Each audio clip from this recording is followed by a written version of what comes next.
Tammy Rud, Can you spell your last name? R-U-D. McKenna is 17 and a half. Her disability is Q22 deletion syndrome. She has some medical needs. A lot of them are kind of borderline. We're watching them. We haven't had to do any interventions, but they're things that we are watching. She also has some cognitive delays as a result of that, but she is a very social and active girl. She loves to knit. She loves to camp. She loves to do Special Olympics. McKenna wasn't diagnosed with her disability until she was in preschool. We knew from the day she was born that something was off because she was blue and her APGAR scores were fairly low. And then as she went through her infant toddler years, her eyes didn't track together when they should have. She didn't start walking when she should have. There were lots of little things that, oh, she should be doing this by now, and she's not. So we talked to her doctor about it, and they would say, well, she's not quite where she should be, but let's just watch it for now. And then I think she was about 4.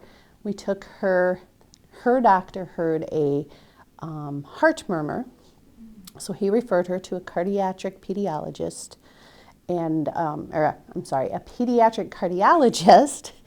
and we went, and he kept looking at her fingers and her thumbs and her ears, and I finally asked him what he was doing, and it turns out his wife is a pediatric geneticist who was studying the Q22 deletion, and that's how we, in a roundabout way, found out what it was that McKenna had. In a way, it was very eye-opening to find out what her diagnosis was, because then we could research it and we could kind of find out, okay, well, how many other kids have this and what is their experience? But on the other hand, it's something where a lot of different diagnoses and names have been given to the same set of characteristics. So in a way, it was still being at square one and not really knowing. And it's such a wide spectrum for what different kids have that have this, that we still didn't quite know what to expect for her. Right now it's very frustrating because one of her special health care needs is she has to avoid any hit to her head or neck or a whiplash effect to her neck, and she very much wants to drive because she is 17 and a half, so she wants to get her driver's license, and so we are working with the neurologist to find out if that's even physically possible with airbags in cars nowadays. So it's very frustrating meshing the physical with the, but I want to.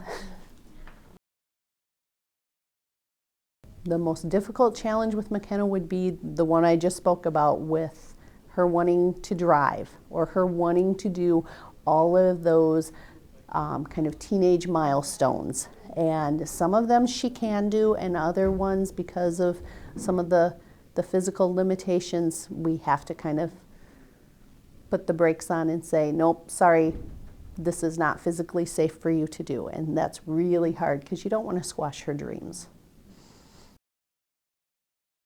She has a sister who's in her 20s, and she has a stepbrother and stepsister that are 1 year older and 1 year younger than her. And so they're all very close in age. They're all going through a lot of the same similar things. And so in some ways that is a huge strength because they can go to one another and talk and bond. In other ways, it's really hard because when she sees her 3 siblings all getting driver's licenses and she is not, then that makes it that much harder for her. Well, McKenna came to me when she was in 6th grade and said that she wanted to be a part of Special Olympics. And I had the wrong thinking that Special Olympics was for kids with physical limitations, kids with wheelchairs and walkers. And it turns out, no, that was completely not. It's for kids who have cognitive disabilities. And so we signed her up to be a part of that, and she has loved it. It's been a way for her to get some physical activity, to learn some new skills, and most importantly for her to be social, because she's a very social girl. My main expectation when I signed up to come to Yippee was to learn some information about McKenna moving into adulthood. I really did not know what to expect with her moving from high school into possibly post-secondary education, or just moving from being a child living at home to someday moving out into the community. It's been a wonderful experience coming to Yippee, meeting other families that are going through the same thing, that don't know any more than you know, or maybe know this part of it, and so they can tell you their experience and you can tell them your experiences. Having all of the different presenters come in with information about all the different agencies and how they work together and how you can access them for your child. McKenna loves coming to Yippee each weekend. She loves, even though she's one of the only few girls, she loves coming and being a part of it and meeting all the people and talking to the adults as much as talking to the other students. McKenna is at an age, being 17 and a half, where there's a lot of things coming up. There's applying for guardianship, working with the DVR and the ADRC, and all of the transitioning that's going on. And she has asked a lot of questions as a result of information that she's gotten, as well as she'll overhear me talking with other family members or friends about some of the things that need to be happening, and she'll ask questions. And she'll go to other people to get answers for those questions to make sure that we're really going to do what's in her best interest. She wants to be a part of the whole process. I think the whole Yippee experience has given McKenna and I both a lot of valuable information that we didn't have prior to coming to these 5 weekends. McKenna and I have developed a community action plan together.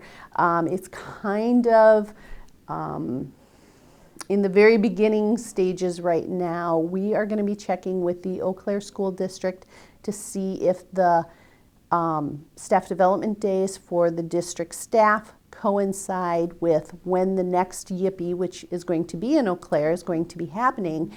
And then we're hoping to do a session for special education staff and encourage them to promote Yippee to their students so that more people can have this experience. I think that Yippee is a great place to get a lot of information, to get a lot of questions answered. Everyone's experience with their special needs child is so different. McKenna actually has a friend here at this Yippee who has the same diagnosis that she has, but he goes to a different school district, and so his experience and what he's going through and his family is going through is slightly different from hers, but the information that we are all getting is very helpful to all of us.